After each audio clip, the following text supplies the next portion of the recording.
नमस्कार. जनवार्तामध्ये आपल्या सर्वांचं स्वागत. प्रथम पाहूया ठळक बातम्या.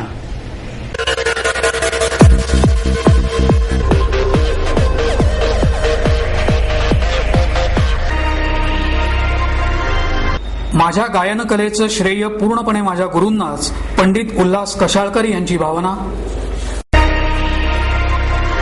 लग्न ही आज गरज नव्हे तर करिअर घडवण्यासाठीची सोय, प्रसिद्ध अभिनेत्री मृणाल कुलकर्णी हिची टीका. बाभळीपासून वीज निर्मिती विकासात नक्कीच भर टाकणार, प्रफुल्ल कदम यांचा विश्वास. तक्रार नोंदणीसाठी महापालिकेचं कॉल सेंटर सुरू.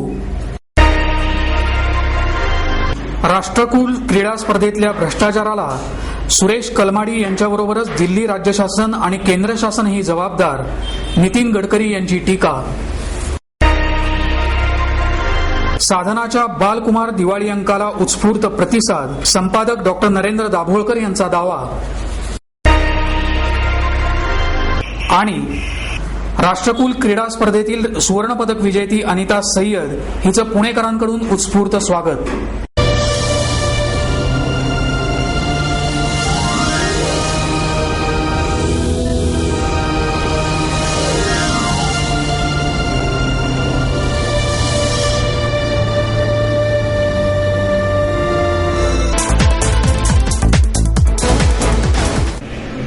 आज मी जे काही गातो त्याचं श्रेय माझ्या गुरूंना आहे, अशी कृतज्ञ भावना पंडित उल्हास कशाळकर यांनी व्यक्त केली. पुणे भारत गायन समाजातर्फे पंडित राम मराठे पुरस्कार उल्हास कशाळकर यांना आणि आबासाहेब मुजुमदार स्मृती पुरस्कार शरद जोशी यांना पुना गाडगीळ सुवर्णपेढीचे दाजीकाका गाडगीळ यांच्या हस्ते प्रदान करण्यात आला. त्यावेळी कशाळकर बोलत होते. या कार्यक्रमाला समाजाचे अध्यक्ष सुधाकर जोशी, ज्येष्ठ तबलावादक पंडित सुरेश तळवलकर उपस्थित होते. यावेळी बोलताना कशाळकर म्हणाले की लहानपणापासूनच माझ्या मनावर पंडित राम मराठे यांच्या गायकीचे संस्कार झाले.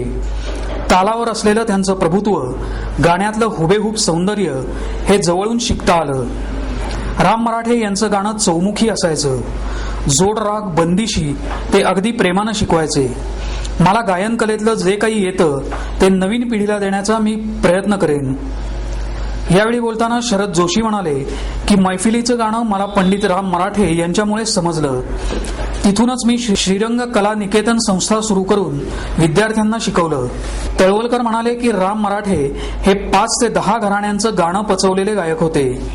त्यांच्याकडे गाणं शिकलेल्या कशाळकर यांनी मात्र कधीच कुणाच्या आवाजाची नक्कल केली नाही तर गायकीची केली. त्यासाठी चिंतनाची बैठक लागते. त्रयस्थाच्या भूमिकेतून गाण्यात रममाण होण्याची कला त्यांच्याकडे आहे. यावेळी बोलताना दाजीकाका गाडगीळ म्हणाले की संगीताने जीवनाला शांतता मिळते. स्वरतालावर कशाळकर यांची हुकूमत आहे. भारत गायन समाज या संस्थेत कानसेनांना तृप्त करणारे गानहिरे तयार व्हावेत अशी अपेक्षाही त्यांनी व्यक्त केली. लग्न ही आता गरज उरलेली नाही तर करिअर घडवण्यासाठीची सोय बनली आहे, अशी खंत विख्यात अभिनेत्री मृणाल कुलकर्णी हिने व्यक्त केली. कॉन्टिनेंटल प्रकाशनतर्फे अश्विनी अभ्यंकर लिखित कन्व्हिनियंटली युअर्स फॉर एव्हर या इंग्रजी कादंबरीचं प्रकाशन मृणाल कुलकर्णी यांच्या हस्ते झालं. त्यावेळी त्या बोलत होत्या. प्रकाशिका अमृता कुलकर्णी, आशय सांस्कृतिकचे वीरेंद्र चित्राव, सतीश जकातदार यावेळी उपस्थित होते. पुस्तक प्रकाशनानंतर सोयीचं लग्न, सत्य आणि वास्तव या विषयावर परिसंवाद आयोजित करण्यात आला होता.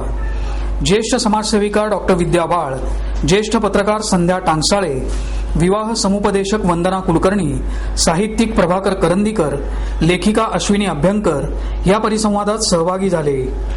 यावेळी बोलताना मृणाल कुलकर्णी म्हणाल्या, आजच्या पिढीतले तरुण करिअरबाबत जितके जागरूक आणि गंभीर असतात तितकेच लग्न या आयुष्यातल्या अत्यंत महत्वाच्या निर्णयाबाबत मात्र उदासीन का आहेत याचं उत्तर शोधलं पाहिजे. लग्न का करायचं?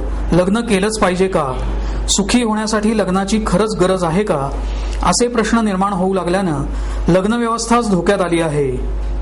लग्नानंतर येणाऱ्या जबाबदाऱ्या झटकण्याकडे आज अनेकांचा कल दिसून येत असून लग्न म्हणजे करिअरच्या वाटचालीतला अडथळा अशाच दृष्टिकोनातून तरुण पाहत असल्यानं लग्न करणं ही आता गरज राहिली नसून सोय बनली आहे, असंही कुलकर्णी यांनी सांगितलं. सुप्रिया चित्राव यांनी सूत्रसंचालन केलं, वीरेंद्र चित्राव यांनी प्रास्ताविक, तर सतीश जकातदार यांनी आभार प्रदर्शन केलं.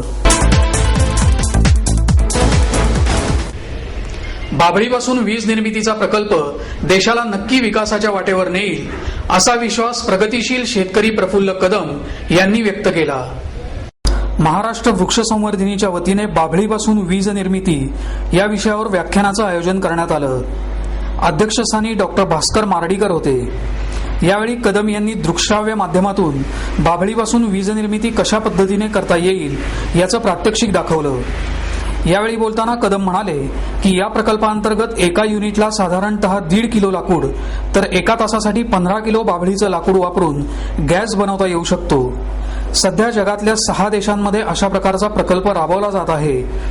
दुसऱ्या महायुद्धादरम्यान जर्मनीने अशा अर्धज्वलनाद्वारे बायोगॅसची निर्मिती केली.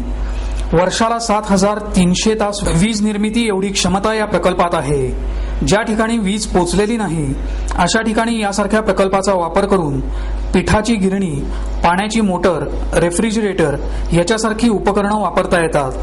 तसंच पर्यावरणपूरक उपक्रम राबवल्यास सरकारी करात सवलतीही देण्यात येतात. अशा प्रकारे वेडीबाभळीच्या झाडांचा उपयोग करता येऊ शकतो.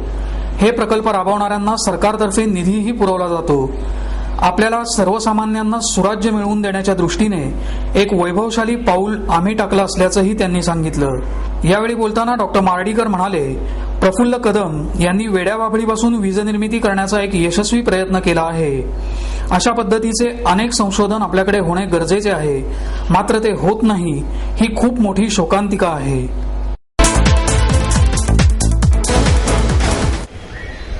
नागरी सुविधांबाबतच्या तक्रारी देणं सुलभ व्हावं यासाठी महापालिकेच्या वतीनं कॉल सेंटर सुरू करण्यात आल्याची माहिती महापालिका आयुक्त महेश झगडे यांनी दिली.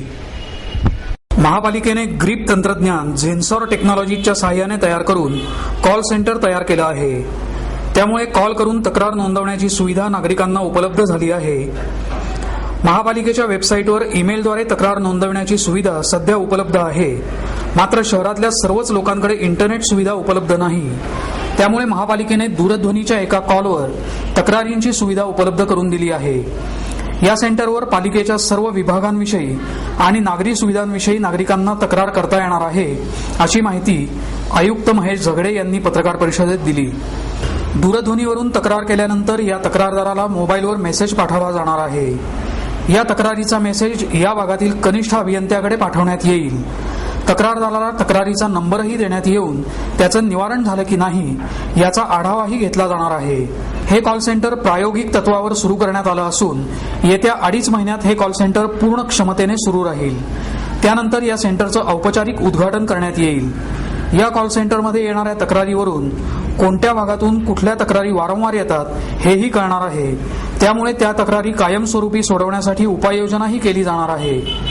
महापालिकेच्या कॉल सेंटरच्या 02066344203 या दूरध्वनी क्रमांकावर नागरिकांनी संपर्क साधावा असं आवाहनही झगडे यांनी केलं आहे.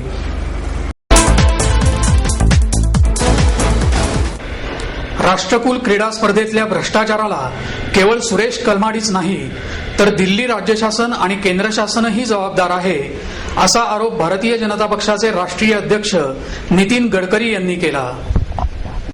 पुणे श्रमिक पत्रकार संघाच्या वतीनं गडकरी यांच्या वार्तालापाचं आयोजन करण्यात आलं. पत्रकार संघाचे अध्यक्ष श्याम दौंडकर कुलकर्णी व्यासपीठावर उपस्थित होते.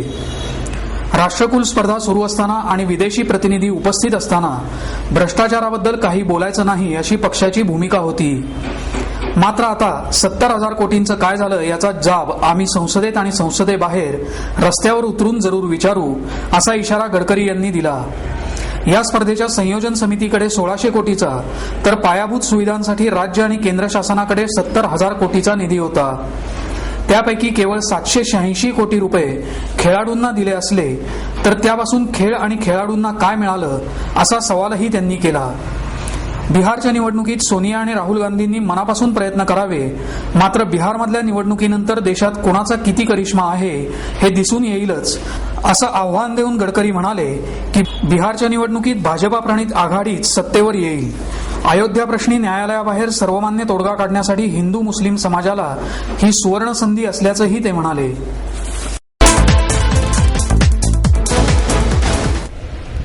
साधनाच्या बालकुमार विशेष दिवाळी अंकाला उत्स्फूर्त प्रतिसाद मिळाला असून यावर्षी 3,40,000 अंकांची नोंदणी झाल्याचं संपादक डॉक्टर नरेंद्र दाभोळकर यांनी सांगितलं. 3 वर्षापूर्वी साधनानं साने गुरुजींचं बालसंस्काराचं काम अधिक संपन्न करावं या राष्ट्रपती प्रतिभाताई पाटील यांच्या आवाहनाला प्रतिसाद देऊन पहिल्या स्वतंत्र बालकुमार दिवाळी अंकाची सुरुवात केली. तेव्हापासून या उपक्रमाला वाढता प्रतिसाद मिळत आहे. यावर्षी 2 लाखाचं उद्दिष्ट असताना प्रत्यक्षात 3,40,000 अंकांची नोंदणी झाली असल्याचं दाभोळकर यांनी सांगितलं. या अंकात जयंत नारळीकर, डॉक्टर अनिल अवचट, भारत सासणे, अरुणा ढेरे, बासू वैद्य, राजन गवस, राजू तांबे आदी मान्यवरांच्या लेखांचा समावेश आहे.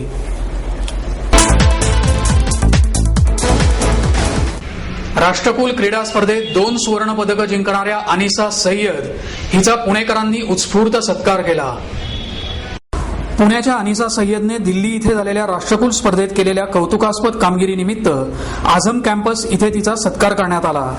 यावेळी पीए इनामदार, अनिसाचे अनेक मित्रमंडळी आणि पालकवर्ग मोठ्या संख्येने उपस्थित होता.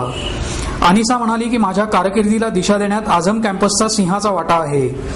इनामदार सरांनी जर माझ्यातली चुणूक आणि कौशल्य 2003 मध्ये हेरलं नसतं आणि मदतीचा हात दिला नसता तर आताचे यश दुरापास्तच होऊन बसलं असतं. माझी बहीण दिलशान हिनेही माझ्या पडत्या काळात मला मानसिक आधार देत यशाचं शिखर गाठण्यास योग्य ती मदत केली. सर्वात महत्वाचं म्हणजे माझे पती कारकिर्दीच्या या टप्प्यावर सावलीसारखे माझ्या पाठीशी उभे राहिले आणि त्यांनी ज्या पद्धतीने साथ दिली ती नक्कीच कौतुकास्पद आहे. असे पती मिळण्यास मोठेच भाग्य लागते. यावेळी अनिसा खूपच भावूक झाली होती. अनिसा पुढे म्हणाली की मुस्लिम समाजाची मानसिकता अजूनही संकुचित आहे. या चौकटीतून समाजानं बाहेर येणं गरजेचं आहे. खास करून मुस्लिम समाजामध्ये मुलींना क्रीडा क्षेत्रात फारसं प्रोत्साहन दिलं जात नाही. कदाचित माझ्या सुवर्ण पदकामुळे जर ही मानसिकता बदलण्यास मदत झाली तर नक्कीच माझी कामगिरी सार्थकी लागली याचं समाधान मिळेल असंही ती म्हणाली.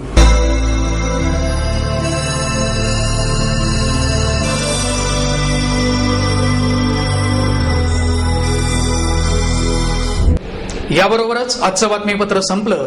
पुन्हा भेटू उद्या याच वेळी. नमस्कार.